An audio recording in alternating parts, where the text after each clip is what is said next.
Government policies and employment generation. कह रहे फिर गवर्नमेंट ने क्या क्या स्टेप्स लिए आपकी अनएम्प्लॉयमेंट की प्रॉब्लम को सॉल्व करने के लिए।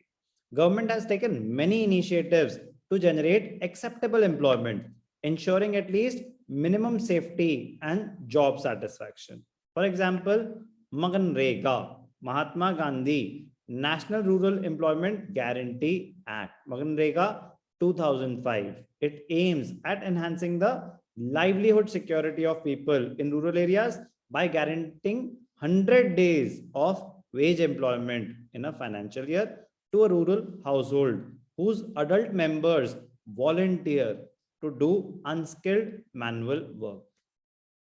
आपको वॉलंटियर करना पड़ेगा, आपको अपना नाम रजिस्टर करना पड़ेगा, तब जाके आपको इसका बेनिफिट मिलेगा। तो गवर्नमेंट ने क्या क्या पॉलिसी निकाली? MNREGA 2005. This scheme is one of the many measures which the government has implemented to generate employment for those who are in need of jobs in rural areas. Poverty में भी हम employment generation programmes कर चुके हैं। Rural development में भी हमने कुछ एम्प्लॉयमेंट जनरेशन प्रोग्राम्स करे थे, वो सब गवर्नमेंट के ही हैं to create employment. Since independence, the union and state governments have played an important role in generating employment or creating opportunities for employment generation. Their efforts can be broadly categorized into two aspects. एक, कैसे करती है government spending? एक तो होता है government provides direct employment by employing people in various departments for administrative purpose. Government jobs create कर रही है, अपने डिपार्टमेंट्स में हायरिंग कर रही है।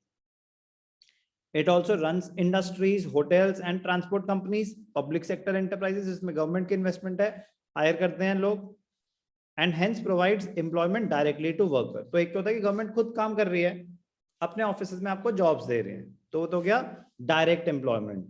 और दूसरा क्या होता है, with increase in output of goods and services of government enterprises, private enterprises providing raw material to the government enterprises will also raise their output.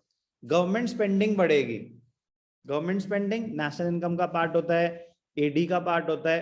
Government spending बढ़ेगी तो गवर्नमेंट की demand for goods and services बढ़ेगी, तो government जिनसे वो goods and services procure कर रही है उन लोगों का बिजनेस बढ़ेगा, तो वहां भी तो जॉब्स क्रिएट हुई। सबको गवर्नमेंट थोड़ी ना अपने पास ही जॉब दे देगी। अब गवर्नमेंट को रिक्वायरमेंट है, उनको रोड बनवानी है, अब वो रोड उनकी कंपनी थोड़ी ना है, वो टेंडर रिलीज करते हैं, फिर जो रोड की कंपनीज हैं उनकी इनकम जनरेट हुई, जॉब्स क्रिएट हुई। As a result, number of employment opportunities in the economy will increase. This increase in employment is known as indirect employment. तो important है काफी ज्यादा, meaning of direct employment and indirect employment. तो एक तो ये था गवर्नमेंट पॉलिसीज और दूसरा क्या, employment generation programmes. Government has also implemented a number of employment generation programs like NREGP, Rural Employment Guarantee Act,